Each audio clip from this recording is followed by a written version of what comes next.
think I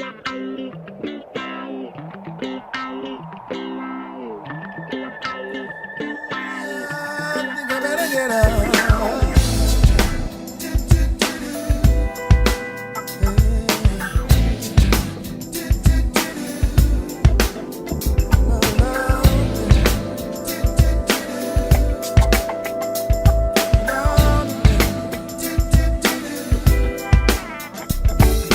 Time is on slipping into the future.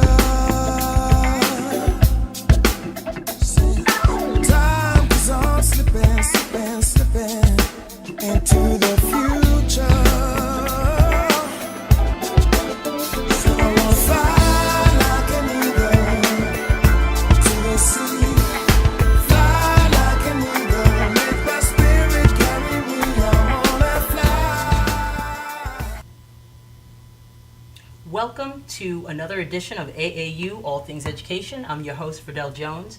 This show is dedicated to bringing parents, students, and educators relevant and timely information relevant to issues concerning education, from the college application process to the student athlete to the topic that we're going to be talking about today, which is self-esteem and how self-esteem actually impacts students in a real way, and not just students, but everyone. So we're going to have a great conversation about that today. So I'm excited to share this information with you, and in the words of Maya Angelou, when you learn, teach, and when you get, give. I'd also like to take the opportunity to thank our sponsors of the show, Mr. and Mrs. Roger and Shavana Johnson. They are the founders of the Whitney E. Johnson Foundation, which is a 503 not-for-profit organization that provides tutoring and mentoring and counseling to our youth. They are also the executive producers for AAU, and AAU stands for All About Us. So All About Us, or AAU Teen Talk TV. And they are also the CEO and CFO of AAU Youth Magazine. So to get more information about that, you can visit their website. It's aaum.com. And just on another note, to continue the programming that we are bringing you, all of AAU programming, I would encourage you to go to the Whitney E. Johnson website, which is wejfoundation.org, where you can donate. And if you've missed any of AAU All Things Education episodes, you can also get that on my website, which is DeliTeach, and that's DeliTeach.com. And you can get information about the past shows, and you can also, there's also a link to donate today to the Whitney E. Johnson Foundation as well. So again, I'm excited to bring this information to you this afternoon. We're going to be talking a little bit about self-esteem, or I should say a lot about self-esteem. We have a very special guest in the studio with us, and she's going to be talking about self-esteem and how it affects people in a real way, and of all ages. So self-esteem is basically defined as the confidence you have, the satisfaction in oneself and your abilities. And as parents as well, I think it's very important for you to kind of recognize or help, I should say, your students build a healthy self-esteem. So we're going to talk about that. We're also going to talk about our guests and how she helps everyone kind of be the best person that they could possibly be. So I'm going to introduce our guest for this afternoon, but before that, you can also call in to be part of the conversation. And I think the number is across the screen, but it's 631-669-7999. So I'd like to welcome Darlene Aiken. Miss Aiken is the Principal Associate of D. Aiken Associates. She's also an adjunct lecturer, publisher, transformational speaker, blogger, and international best-selling author. Her current book, How to Be a Young Lady, Your Total Guide for Being the Best Possible You, is available on Amazon.com. I've had the opportunity to read through the book and kind of get some information about it. It's a great book for any young girl that you may have, so here's a copy of that. Again, you can get that on Amazon.com. So without further ado, I'd like to introduce Ms. Darlene Aiken, and I'm so excited to have you here and to start this conversation about self-esteem. So welcome. Thank you. I'm glad to be here. And if you could just give us a little bit more about yourself and one thing that you hope people will get out of our conversation today. Well, I mean, you said it all. I teach, I write, and I am a great proponent of self-esteem. And the one thing that I do want people to get from this, Verdell, is that it is so important that we consistently build our self-esteem, whether you're male or female, because self-esteem is the foundation from which everything is rooted from. It determines who you work, where you work, what type of job you select, your friends, who you interact with, how you treat yourself, and then that in and of itself teaches other people how to treat you. Right. And as you said, it's not only females. A lot of times I think we get caught up in building female healthy self-esteem, as opposed to looking at males as well. We had a great conversation on the radio show a couple of Mondays ago, and we were talking about young men and boys, and building their self-esteem so they can be better men and better boys. So it's so important that we don't lose sight of, of that as well. Yeah, definitely. And I thought it was one of the things we were talking about was the sexism and the violence towards women, and how the self-esteem of that young man or boy really has impact on how they treat women as well. Indeed. So I thought that was something that I think people really need to recognize and realize about that. So we're going to talk a little bit about your book, How to Be a Young Lady, The Total Guide to Being the Best Possible You, just to show that book again. It's available on Amazon. I would encourage you to pick this up for a young lady in your life. We're going to get into more detail about it. It's a wonderful, wonderful book. Thank you. What was the reason? What was the reason you decided to write a book like this? Well, I wrote it because I wished that it had existed when I was younger. Growing up, I was always tall. I was the tallest one. And, in third grade, I remember being taller than the teacher and all of my classmates. I was also overweight. So, because my last name starts with A, I sat in the front row, in the first seat. So, I was always picked on. And at some point, after being picked on, after being bullied, I decided, this had to stop, so I became a bully. So I can talk to you about both ends of it, and the root of it is that whether you're a bully or you're bullied, the root of it is low self-esteem. To engage or be or to allow yourself to be engaged in either means that it's self-esteem. I come from a two-parent home. My parents, said that I was beautiful, said that I was smart, but I didn't put value on that. I put value on the negative things that were being said about me. So my point for writing this is to show young people how to shift that value. You have to shift the value on the positive and not the negative. But too many times our society tells us that we have to go with the flow or go with what's popular. And without telling us, they tell us to shift toward the positive, toward the negative, because it's too much work to shift toward the positive, because it's not only about shifting to the positive, but it's maintaining that. Whereas you don't have, there's no maintenance in being negative. It just is. Right.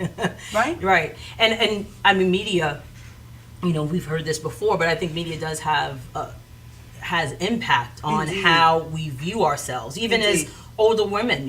How do we, more mature women, how do we, you see the magazines, you'd have to be thin, you have to look a certain way. No wrinkles. You're supposed to have a certain amount of wrinkles when you get a certain age, because it just is unnatural. Exactly. You're 50 and you have the skin of a 20-year-old, something's not right. Something's not right, exactly. So I think that has so much influence, and trying to combat that, all of those images that we see in the media is a tough task. It's an uphill battle. So the work that you're doing is phenomenal, because it does really teach young girls how to have that mindset moving forward as they go through their adult, and the more you practice it, the more it becomes second nature, so that by the time you get to be in your 30s and 40s, it's already old hat for you, so that now, I mean, there's never, a pinnacle that you reach, but at least it's easier to navigate because you've been doing it for so long. Exactly. So what factors play into low self-esteem? Like how do you recognize that in yourself, or if we're talking about a young child, how does a parent recognize that in their own children? For one, they have to recognize it in themselves first. You can't teach what you don't know. Right. And it has to be first, I believe that it starts with words. The words that you say to yourself, the way you treat yourself, the way your Right. spouse treats you, or Right. your significant other. Children do more of what they see than what you tell them. Right, So when they absolutely. see the interaction with mom and dad, Mhm. they see the interaction with you and other siblings, they're going to pick up on that. Right. So now when you take a turn from being negative to say, oh, but Verdell, you are beautiful. Right.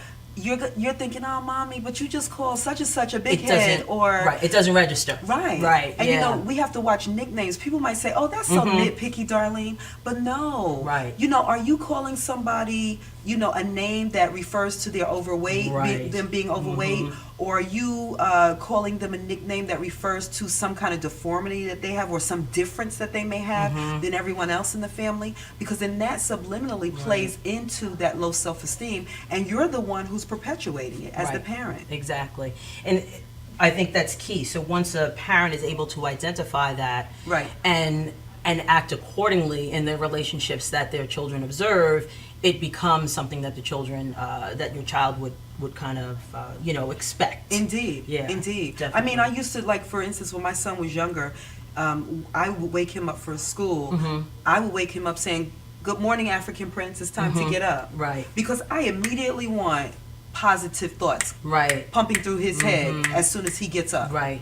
Right? Yeah, So that now when absolutely. he thinks that he's a prince, he thinks that he's royalty, he's going to behave a certain way. Right. Now, it shouldn't be, without balance, so Right. that now he's walking around, serve me. Right. Right. But right. when it's presented with balance, then what happens is you have a certain standard for yourself. Expectation for yourself. Indeed. Yeah, exactly. And then you teach people how to treat you. So Right. it becomes a weeding out process without you having to say anything. Right.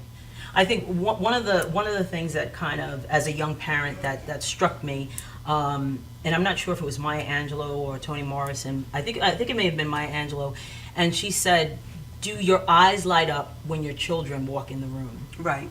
And I think as a parent, that is so key, that when you look at your child, there's a sparkle in your eye. Right. And that resonates with them. Indeed. Calling your son a prince, good morning, that resonates with them. And it Right. kind of forms who they are Right. and how people treat them. So that's it. It's very key. So what is having a healthy self-esteem? What does that actually look like? What does it look like in day to day for a young, we'll talk about young women. What does it look like for them? It means that you can admit to a mistake. Mm-hmm. It means that you can recognize that you are human and understand that, young girls or young people in general, they don't have the capacity in most instances to say, oh, well, I have a mistake. Let's talk about it. Right. You understand? Yeah. But to be able to say, something's not right. I have someone I can go to talk to about this. Or someone called me a name and I've never been called that name before. Is that good or is that bad? And how Okay. should I respond? But low self-esteem would say, wow, they called me big head. But I hear them call me that at home, so it must be true. So I'm going to accept that. Right. Right? And then it's a partnership with parents again, because what happens is when your parents refer to you in a certain manner, then you begin to define yourself. Right, And once absolutely. you're able to define yourself, then you then can determine which labels you'll accept and which labels you won't. I mean, because truth be told, we all accept some kind of a label. Right. Is it positive or is it negative? And that's work that you do with your parent and or your caretaker Right. at an early age. early age, So right. if your parents are consistently being positive, and that doesn't mean perfect, it doesn't mean that every day things are rosy and Right. it's like, oh, you're my little You're right. angel. No, it doesn't mean that. Right. Because that's not realistic. That's not realistic, But it right. does mean that when something goes wrong, there's a certain way we're going to handle it. We're not going to say you're stupid because you didn't do Right, something right. right. We're going to say, you know what, let's sit down and get a better understanding of how this needs to go. Right. And if they don't do it that way, then you may take some disciplinary action with whatever happens in your home. Right. But you're going, there's a chain of command in which you do it. And Proper there's a order of process, things, right? right. So that now they have a better understanding that, yes, it is okay to make mistakes. Right. No, it's not okay to not obey rules. Right. Right. right? And that also feeds into a healthy self-esteem, is having rules Is having and rules, right. having consequences as a result. Because you also have low self-esteem when, you know, your mother thinks or your father thinks that, you know, you're this angel and that you do no wrong. So that now when you get into the real world and you're slapped Right. with the reality that, no, Right. no, you're wrong. You're wrong, right? It's like, what, who, me? Right. So we're going to take a quick break, and when we come back, we're going to talk a little bit about affirmations, which is in part of Darlene's book. So we'll be right back.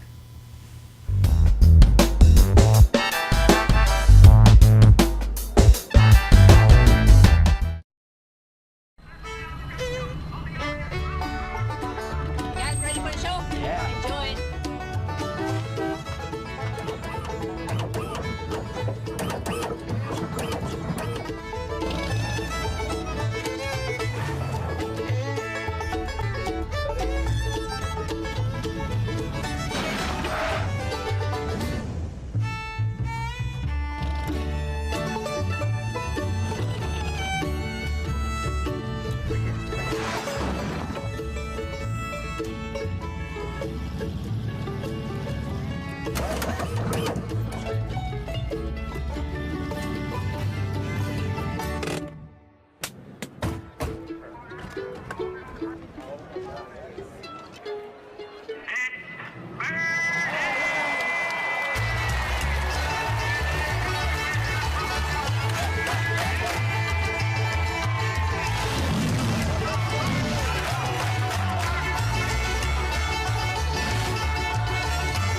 Stop the truck! Stop the truck!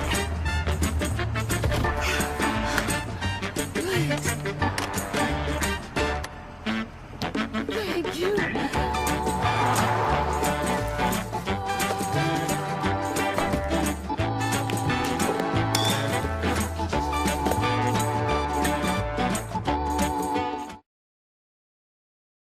Stretching under sedation or manipulation under anesthesia is a very gentle, very precise procedure to very slowly release any scar tissue that is formed as a result of a traumatic injury. Many people ask, how does this work? Will I get hurt? Will you stretch me too far? We only stretch the body part to its normal range of motion. After completing the post-MUA rehabilitation program, it's very common that our patients say to us, hey, I can play ball with my kid again. Hey, I can bowl again. Hey, I can enjoy hiking again. This is what makes it rewarding to us as practitioners.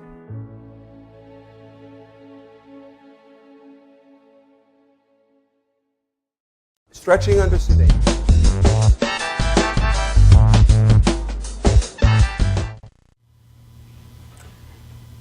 Welcome back. Before we left, we said we were going to talk a little bit about the affirmations that are in Darlene's book.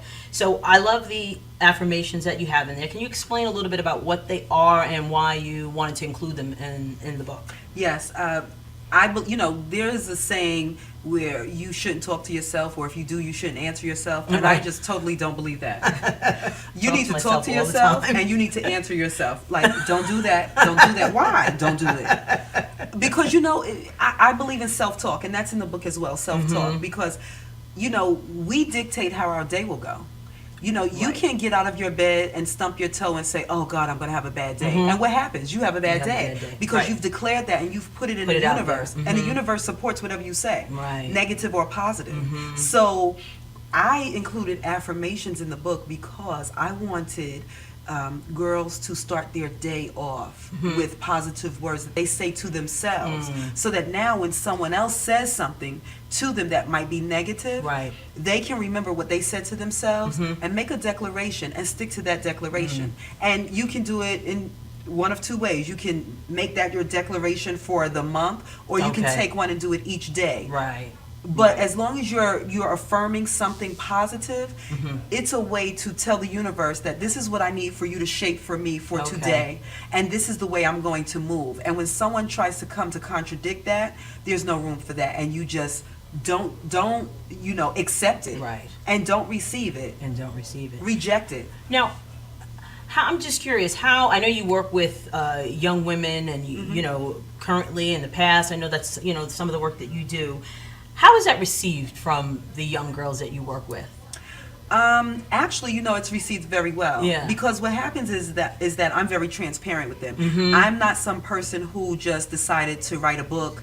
I did some Right. research and I put Right. it in a book, and it's like, take this book. Okay. Learn something, kid. No. I talk to them about my struggles. I talk to them about my struggle. Right. Because, I wrote the book. I have a little bit of knowledge about some things, but it doesn't mean that my struggle is over. Right. There are days when I don't feel like I'm smart enough, pretty enough, good enough to do whatever it is. Right. But people feel like, okay, because you wrote this book, you have it. Oh, no. You have all the answers. Oh, no, Right. not at all. I'll be It- the first to say I don't. Right. It's like it's a work in progress. Indeed. Right. Indeed. And I think one of the keys to that is I think you mentioned it before, is building that foundation to Right. to kind of sustain and to carry you through. Every day is not going to be the best day. Right. But at least you can have a lot of good days if you put that up in the universe. And as when you have a said. foundation, you have something Yeah. to revert back to. Absolutely. But when you don't have the foundation, then you're just caught out there in quicksand. Right, exactly. with nowhere to go. Right.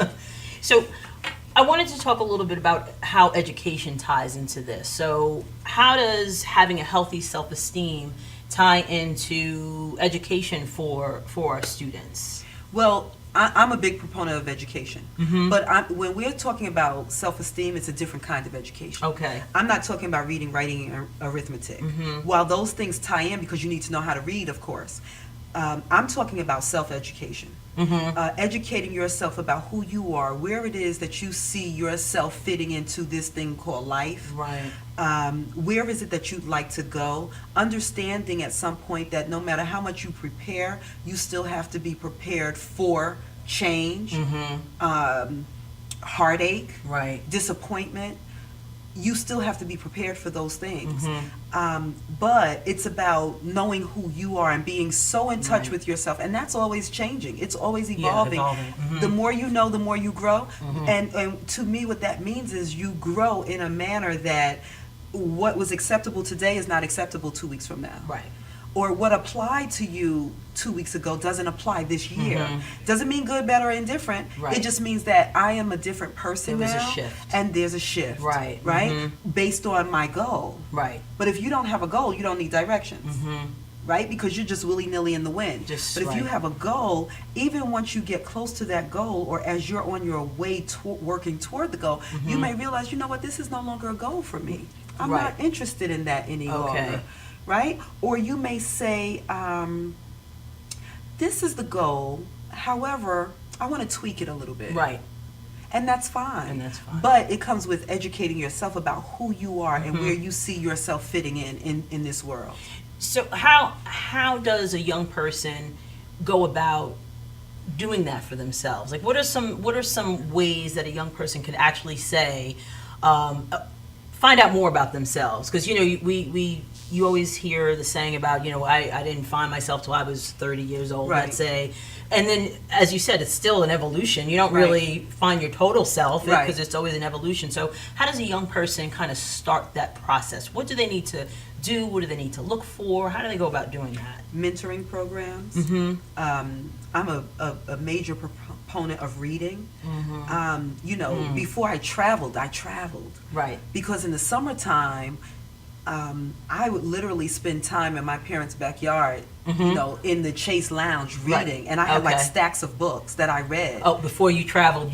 I got you. Yeah, because Right. you know I was going places that I couldn't physically go or didn't Right. even know existed, but because I was tapping into the minds of other people, Right. Gordon Parks, Right. Richard Wright, you know, Maya Angelou. Right. I was tapping in, and they had been, you know, world travelers. Right. So I was tapping into their minds, not even knowing I was doing this. Interesting. So that now, when you're reading, it's changing, it's shifting your paradigm Right. just through reading. So I definitely encourage that. I encourage them to get involved with sports. I encourage them to get involved with extracurricular activities, day Right. camps, sleepaway camps, you know, because you are constantly meeting different people from all walks of life, and they're is pouring important. into you. Right. And as they're pouring into you, you're being molded. Right. Right? So that now when you get to a different point in your life, you can take what you need, Yeah. leave alone what you don't, and that all is part of the metamorphosis. Right, that's great. That is wonderful, and it's surrounding yourself. Even if you surround yourself with, like, you have all these experiences, you're surrounding yourself with a lot of different people, a lot of different Right. personalities. Even if some of those are negative, you learn what you don't like. Indeed, You know? indeed, So I think indeed. every challenge or every experience, you can make it a good experience. Like, Indeed. for example, we have students that might have a particular teacher that they don't like, and they want to get out of that teacher's class. And what I like to say to them is, this is a learning experience for you. Right. To learn how to deal with someone that you might not agree with all the time, or has a personality that you might not like, but it gives you that ability to be flexible Right. and to really have the skills to deal with any situation. And So- study them so Right. that you know that Right. this is genuinely who you don't want to be Right. like. And here are the reasons why. Right. Right? So that now when you see that thing rearing its ugly head, get out You of know. here. Right, yeah. Right? Exactly. And you know because you've studied it for a semester. Right. Right? And you've learned something. you know. In addition to what they were teaching Exactly. you, they were teaching you something unbeknownst to them. Such a life lesson for students. And I know sometimes parents are a little hesitant to have their child go through that process. But it's something that is, it's such a good learning experience for them. And I don't think parents understand that, because they don't want to make their child feel uncomfortable. And sometimes they don't want to be uncomfortable. Right. And sometimes they don't want to be challenged. Right. They don't want to have to deal with the unsavory things. So it's like, oh, put Junior in the class that we all like. Right. No, that's not reality. That's not reality. Because when they get grown and they go to work for someone, or if they have their own business, which is Right. even harder, because your customers are your bosses and they change Right. often. Whereas when That's you go to true. work for someone, you know your boss every day, so you know what you have to deal with. That's But right. When you work for someone, they change, right? That's right. So you can't say, oh, just give me your money, but keep it moving. I don't want to be Right. bothered with you. Yeah. That's not reality. Right. It's not reality. So a lot of times I think it's the parents who don't want to deal with it, but you have to grow through that thing Right. with your child Right. and say, look, identify what you don't like, identify what you do like, and now we together can identify how we're going to work through this together. Right. That's great advice, because a lot of parents will listen to their children and what the children is saying. Get me out of that class, as opposed to Right. that approach. And which I is can get you out excellent. of this class, but how do I Right. get you out of the hard things in Right. life? Exactly. So how can, if it's even possible, educational leaders, how can they foster our children having a higher self-esteem? Is there anything you think educational leaders can do? Indeed, they have to tap into their self-esteem as well. Tap into their own self-agenda, right? Why are you in the field of education? Right. Are you here for summers and holidays off? Right. Are you here to really make a change? Because see, real educators, you know, they create the lawyers and the doctors and the business people Right. and the blue collar, the white collar, the whatever it is. Right. That comes from teachers. It comes from teachers. You know, exactly. so, you know, I was reading an article the other day, and, you know, it was saying how these high executives, highly paid executives, were saying how much we make. Oh, we make this, we make that. Right. And then they said, but teachers, how much do you make? And the teacher got up and said, well, we make lawyers, we make doctors, we make business That's true. owners. Right. And the person who was paid, you know, all of the money and was, you know, boasting, if Right. you will, had to sit down and shut Right, up. right, Right? right. Because real teachers make a real difference. And say what you want, there is not one of us who has gotten where we are without our teachers. Without a helping teacher. So right. I say that educators and educational leaders have to look at, why are you really in this position? Is it really your goal to make a difference? Right. How does your own self-esteem play in that? Because see, if you don't have power at home, the only way you can wield your power Right. is in a school setting. That's not good. Right, exactly. So we're going to take another quick break. When we come back, we're going to talk about a little bit more about education and the possibility of maybe all-girls schools, or I should say single-sex schools, all-boys schools, and if that may have an impact on self-esteem.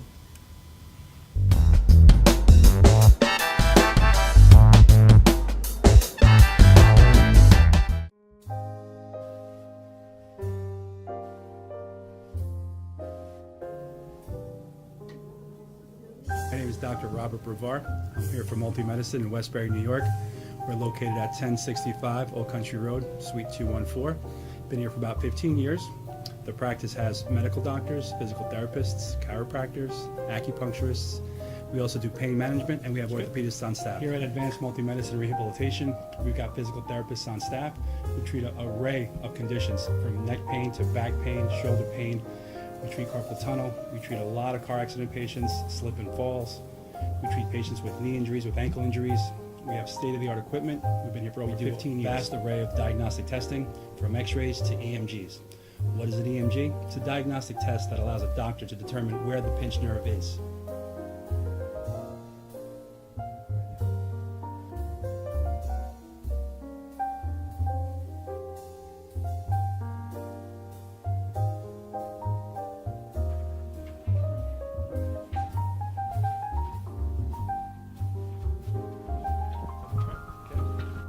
Cora is a physical therapist at Advanced Multi-Medicine and Rehabilitation. She's working on Stephanie, who was involved recently in an automobile accident. Stephanie has tight thoracic and cervical musculature, and Cora is doing some myofascial release work and some therapeutic stretching, doing it to help her with her pain. Vicky is also a patient here at Advanced Multi-Medicine and Rehabilitation. Vicky is now working her leg muscles, specifically her quadricep muscles, trying to strengthen them after an injury she sustained.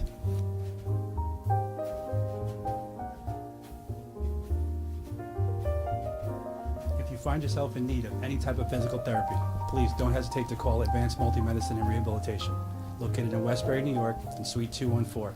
Phone number is 516-334-7000, or find us on our website at advancedmultimedicine.com.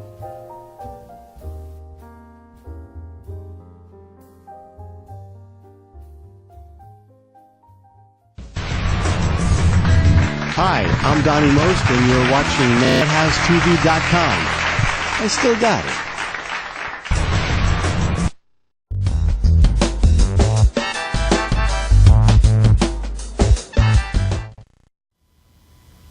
Okay, we're back. We were talking a little bit about education and how educational leaders and educators can foster that feeling of self-esteem within their school district, or impart that with to our young people. So one of the things that I would like to ask you about is, in the preface of your book, you talk about the bully, and bullying is a hot topic. It's a big topic that that's talked about a lot. You talk about the bully and the bullied. Mm-hmm. They both need help. Can you just explain that a little bit by what you mean by that? Sure, because when you're being bullied, you allow yourself to be bullied because you have a low self-esteem. Right. But when you're bullying, you're bullying someone because you too have a low self-esteem. Because only someone who has a low self-esteem feels good when they can step on someone else to elevate themselves. Right. When you feel good about yourself, you're not looking to surround yourself with people who don't feel good about themselves. You don't want to necessarily interact with them if you do, your only purpose then is to help them. Right? So if that's not your purpose, and it's not if you're a bully, right, then your self-esteem is not intact, and you need help. Right. But too often we focus on those who are victims of being bullied, but Right. we shun those who are bullied Who are the and bullies, who are the right. bullies, and they need help. Right, right. It's a tough topic. Yes. You know, students that are bullied, they feel that they can't share information, and if they do share information, the bullying gets worse because nothing is done. So, are there any? Do you know, or could you share any strategies to help that situation, as far as concerning esteem wise? Well, let me say this also, especially with girls, it's difficult because what happens is there's this term called relational aggression. Yeah. Because, boys aggress physically. They Right. fight, And it's then it's over done. with. Girls, Mean girls. right. Right. And in sociology, there is this term called dyad and another one called triad. And dyad meaning you and I are a dyad now. Okay. A group of two. Okay. But if we bring Shavana in, let's say we're a Right. group of Yes. three. Mhm. So now let's say you and Shavana are friends. You and I are friends. Right. Shavana and I don't know each other. But now you introduce me to Shavana, and Shavana and I find out, you know what, she's not bad, and we click. Right. And now, before you know it, we're going out to... And I'm being And you're being left out. And not in a harsh way. Right. But we might decide one day, you know what, we met up at Burger King, let's Uh-huh. say, and we just started talking, and after that, we went for a walk. Right. And you are driving down with your mom, and you're like, what are they doing together? And I introduced them. That's How right. dare they leave me out? Right. So now you're going to go to one of us and talk bad about the other Right. because you want that dyad to come back. Mm. But what happens now is Shavana's mother might say to her, oh, don't worry about Verdell. Right. You can find other friends. Mm. But instead of saying, okay, let's find out why you feel hurt about this. Let's Right. really deal with that. So the mother will teach the daughter how to relate to you in an aggressive way, but relationally. Right. Right?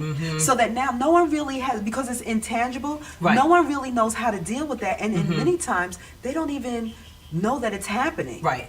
So now I start to bully you because I feel like you're talking about me behind my back. But I'm not bullying you physically. I'm bullying you relationally, Right. in an aggressive way, aggressive way. so that now I may start rumors about you. Right. And you don't know that it was me. Right. Right. So how do you deal with How that? do you navigate that? Parents and teachers don't really know how to deal with it because they don't even know the term. So the fact that they don't even know that it exists, Right. they don't deal with it because they don't know how to. And then for those that are being bullied, they're only dealing with those who are the victims of being bullied. Right. They're not dealing with the person who's actually doing the bullying to The find out bullying. what is the What's the crux of this. Right. The cause, the root cause of this. Right. Exactly. So I think that once teachers begin to get educated about what relational aggression is, Yeah. and how it has a long lasting effect, and how parents perpetuate it, then we can get to the root of it. We can begin to get to the root of it. For now, I think what has to happen is the lines of communication have to be opened. Right. All parties have to be called to the carpet, and I think that parents have to be more open. Because it's not easy to know that your daughter is the one that's being Is is doing this. doing the Absolutely. bullying. Right. Because she doesn't act like this at home. Right. Right? Right. She only acts like this in school because she has something to prove. So now you don't want to believe the teacher, and the teacher just doesn't like my daughter. It becomes something else. Right. So a lot of this, we were talking about educational leaders coming into, or parents coming into the school to learn this information is a way that school Indeed. leaders can actually, help resolve some of these issues. Indeed. And getting that, like you said, getting that education and knowing what that's about. So Indeed. I think that's important. Also, before we were talking a little bit about single-sex schools, or I said I was going to mention that. Is there any value? Well, we just talked about the relational, what was it? Aggression. Aggression. Yes. So I don't know. Maybe that's not such a good idea when you're talking about, females, and then on the other hand, the males with the physical aggression. But is there any research that kind of speaks to that? I think that parents have to know their individual child. I think there's a place for single-sex children if that is conducive to the goal that you are Right. trying to reach. And then there are other students who, no, I would say no, they need Yeah. to be intertwined with both sexes in the Right, school. right. I think it depends on your individual goal again. Yeah. I think it depends on the dynamics in your household. You know, what are the lines of your communication with your children? Is it very open? Are they free to talk to you about their feelings, and then Right. you try to tackle those feelings with them? Or is it a household where, you know, you debunk everything that's new and outside of what you know? Right? Right. You reject the things that you don't feel like researching. Right. Because, you know, let's call it what it is. There are some people who, you know, there's something that we all don't know. The difference is, are you willing to find out the information about it, Right. and then make a decision? But if you're someone who you're saying, you know what, I don't have time, I have to work, I have to do this, I have Yeah. to do that, and I don't have time, then you're not going to be so open to doing your research Right, to to see find what's out. really best. You're going to do what's easier for Easier, you right, and your yeah. schedule. Yeah, it's tough.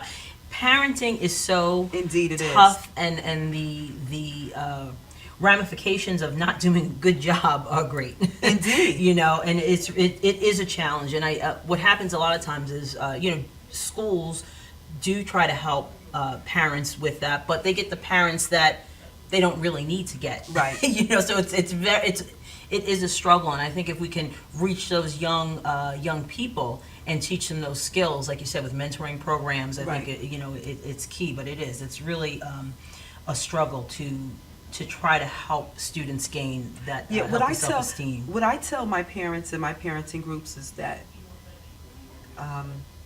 parenting is an investment. And whenever you're investing, you're always looking for your the return on your investment. Right. And I say to them, I said, you can either invest the time that you need to spend with them now, or you can invest it later when you are on the opposite side of a probation officer's Right. desk Right. or the police sergeant's desk. Pick one, Right. because you're not going to have it both ways. It's either now Or later. or which And could be later, worse. Right. your hands are tied. You don't have as much control Right, later as as you you do. have Right, now. yeah. So if I had to pick for folks, I would tell them, pick now, Right. while you have all the control. Yeah. Right? Little Johnny is 3, Right. 4, 5. You have Yes. all of the control. All the control, exactly. Yeah, Control good point. that. Definitely And good even with point. that, there's no guarantee. Right. But at least you feel good knowing that you've done everything Everything you possible. could possibly do. Right. Exactly. So we're going to shift gears just a little Okay. bit. And I know you've talked to young women, all over the country about the issues of healthy self-esteem, but you also co-authored a book called Increase Your Net Worth, which included influential businesswomen across the country. So you're a dynamic businesswoman as well, a phenomenal woman. Thank you. So let's talk about your company, D. Aikens and Associates. And I was looking at some of the information. Your motto is higher level thinking equal higher level performance equal higher level results. So Yes.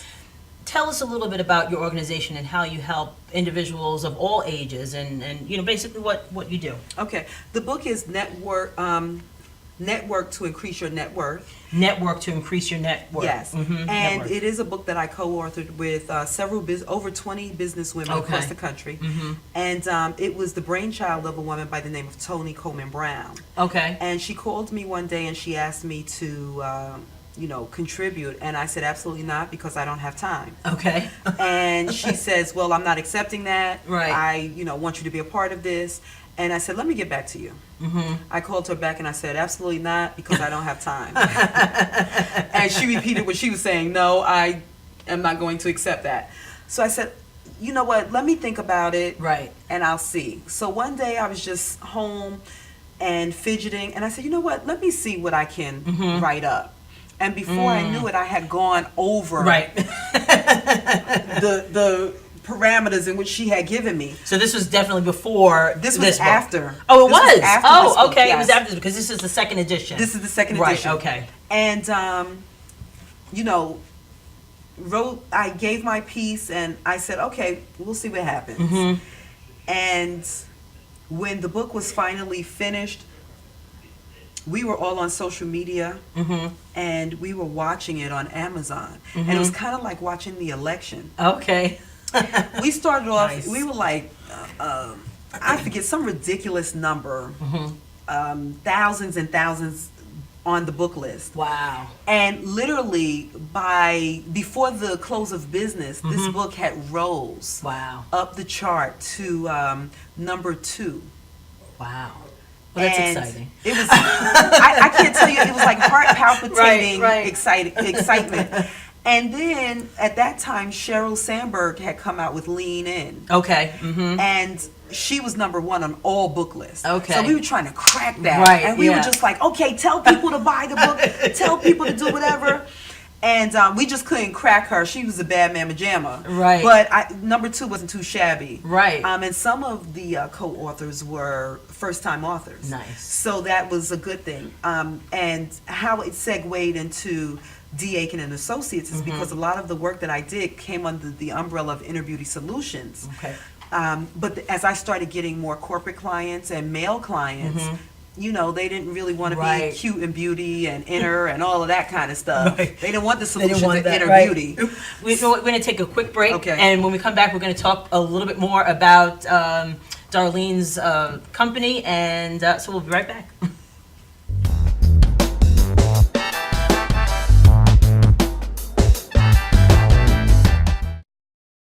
For professional motorcycle transport and towing, think Kickstart Fabrications Motorcycle Towing. Proudly serving all of Long Island, we feature expert handling and 24/7 service. So send a limo for your toy with Kickstart Fabrications Motorcycle Towing.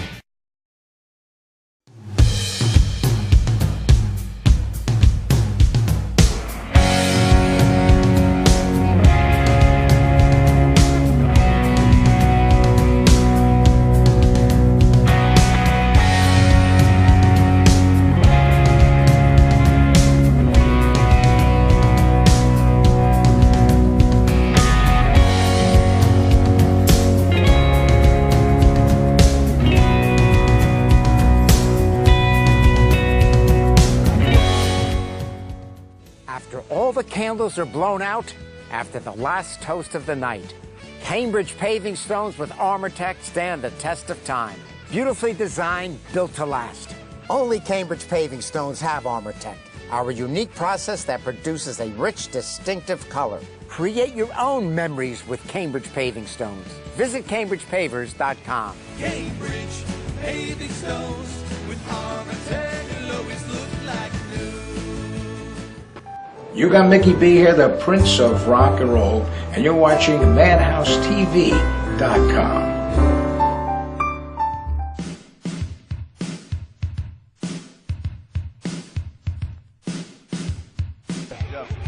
Yo, what's up, y'all? This is me, GMC, in the place to be, the greatest MC in history. There will never be an MC greater than me. And right about now, the only place for you to be is with your one and only Madhouse TV. You are the man.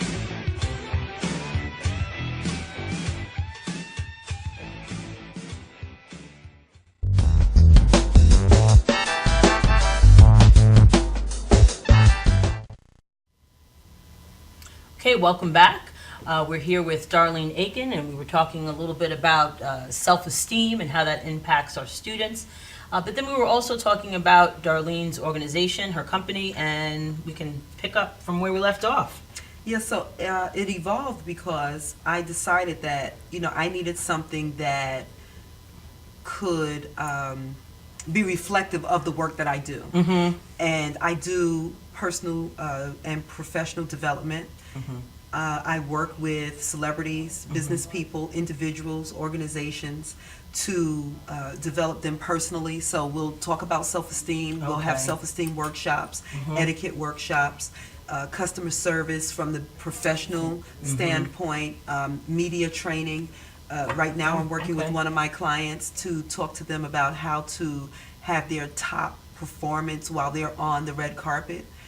What does that look like when they're being interviewed on television? How to speak appropriately, answer the questions appropriately, Right. and answer the questions. Because many times they're asked a question and they go around And they go about around and they it, don't right, answer. Right. So individuals would get in touch with you in reference to your company so they can for all of those areas. So say, for Yes. example, if it's just a regular individual who doesn't have an organization, they're not on the red carpet or anything like that, you help those individuals as well. Indeed. Okay. Indeed, yes. And what types of, do you help them with goal setting? So, for example, I'm in need of, similar to a life coach, or is Yes. it, okay. So I need to find out what my goals are, what my purpose is. Is that something that you work with individuals on? I can, yes. Okay. I do, for instance, people will call and they say, I'm not good with time management. Mm-hmm. Can you provide some tips for that? Okay. I'm not good with setting goals. I want to do this, that, and I'm talented in all of that. Mhm. How do I do that? Right. And I show them how to, put it all together to make sense and go Right. down the proper road to attain the goal that they're trying to achieve. Right. So it runs the gamut. Oh, indeed. And sometimes it intersects. Okay. Mm-hmm. So I guess for a lot of people, they don't think, or not a lot. Some individuals think that they don't need Right. that assistance. So when you get someone, it does intrigue me when you have people that can't set goals for themselves, or like how do you work with someone that doesn't even have that vision for themselves?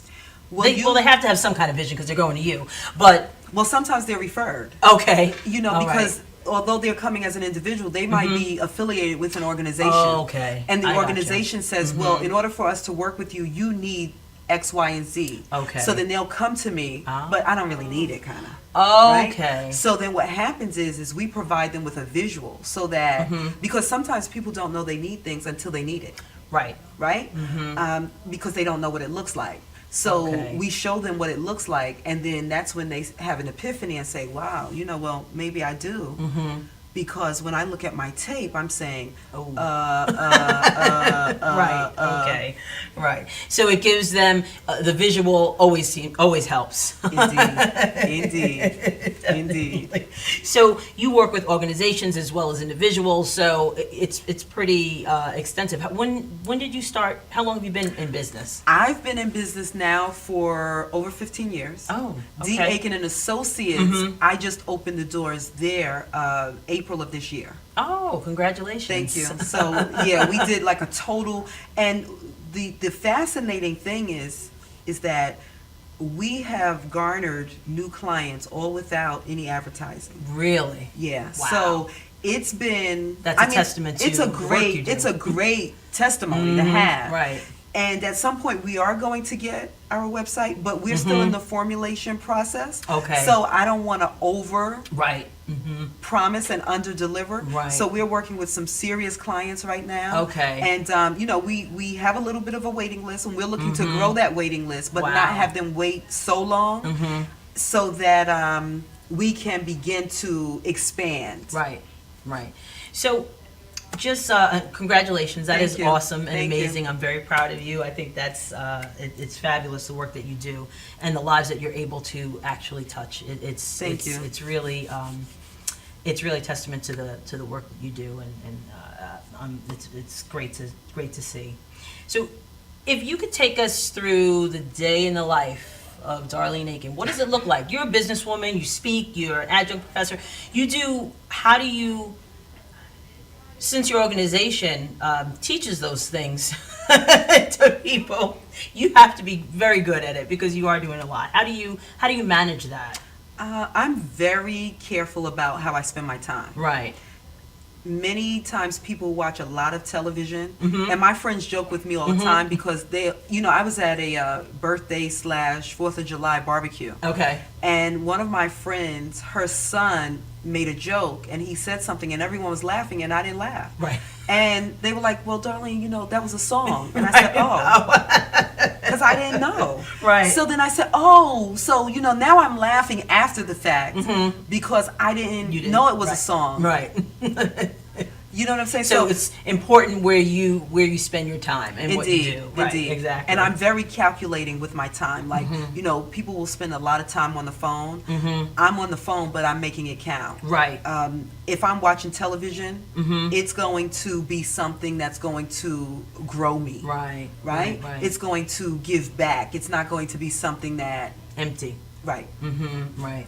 And how did you, I think it's important for, especially our young people, to kind of get a sense of where you started and how you came to this point. So was this your initial plan to be doing the things that you're doing now, or what was your vision, and how did you kind of evolve and take yourself from when you were younger to where you are now? I always knew that I didn't want to do the beaten path every day. Okay. I just didn't know how to get there. Right. And I didn't have examples. I mean, my parents worked. Everybody I knew worked. worked. They had the 9 to 5, Yeah, day in, sure. day out, day in, day out. You get a vacation here, maybe, if someone approved it. I always knew I didn't want that. Right. Like, you're going to tell me if I can take vacation? And I feel like I want vacation now. Right. But again, I didn't know how to get to it. And I had a very cushy job in Manhattan. Okay. I was an administrator. Oh, I think we have a call. Oh. Maybe not. Well. Hello, welcome to AAU All Things Education. This is Verdell. Hi, yes. Do you have a question for us? Yeah, I would like to ask a question. Okay. I thought my voice won't be online, will it? Yes, it will. It is right now. Oh, well then, I'm sorry, I don't want to. Okay, well, thank you. Okay. I'm sorry, go ahead. That's okay. So I had a very cushy job in Midtown. Mm-hmm. I had a nice expense account. Right. It was a great job. My own laptop, my own cell phone. Right. Just for company purposes. I was never leaving that job. Right, yeah. And, sometimes the way things happen is that, I feel like God gives you a certain amount of space to do certain things, and then it's kind of like pushing you out of the nest. Right. And before I knew it, I saw that there was a downsizing process, but I felt like it was job security for me. Okay. Because they were getting rid of so many people that were under me. So I'm thinking, okay, I'm that's okay. job security. Right. And then one day they just wiped the whole department out. Oh my And I was like, oh, okay. But no worries, because I have a resume and I have education and I have connections. Right. And I'll just send my resume out. Right.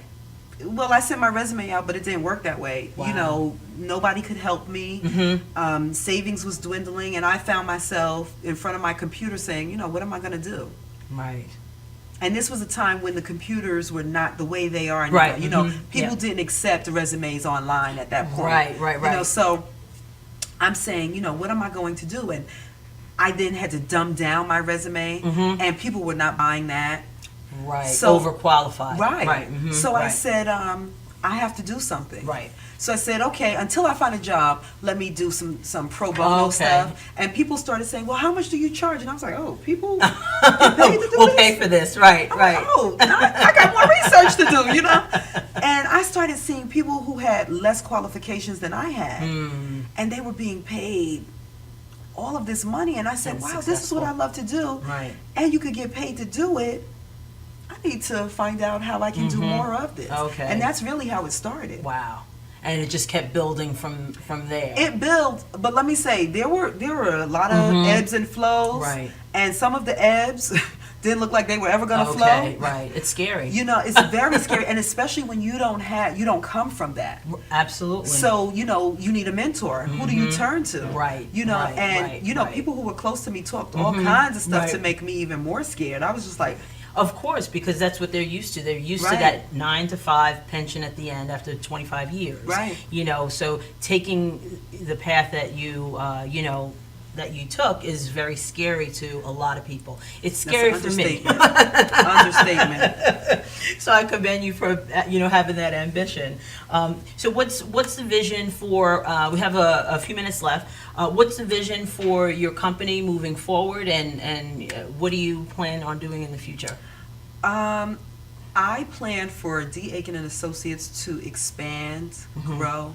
I'm right now in the process of looking at resumes and CVs for consultants and speakers and associates to have them on board so that we can expand, because as the clientele increases, I can't do it all. So we're going to be bringing on more associates and consultants and speakers. We're bringing on interns, and we're just going to, rock New York City. I mean, we're located at 45 Rockefeller Plaza on the 20th floor in New York City. And, if you're interested in sending a CV or a resume, you can do so to send it to my assistant, Asha Imani, ASHAIMANI, at Professor DD, and that's DEEDEE, at iCloud.com. And we'll take a look at it and we'll get back to you if we're interested. Nice. And you can also call our office for services at 212-332-3352. And please like us on Facebook at D. Aiken and Associates. Great. So I want to thank Darlene so much for Thank you. being here today. It was a great conversation. I will have information on my website, deliteach.com, about all our guests, but Darlene's information will be there as well. And also a link to, if you missed part of the show, you'll be able to see that as well. Again, I want to thank our sponsors, Shavonna Johnson and Roger Johnson and the Whitney E. Johnson Foundation, and be sure to go to their website to keep this programming going and make a donation today. Also, I wanted to let you guys know to please check out AAU Conversations with Deli, where I'm the host. We're having a good show that's coming up on Monday. This Monday, we have Aaron Jordan. He's an author, and we're going to be talking about relationships. So, again, thank you for joining us this afternoon, and have a good evening.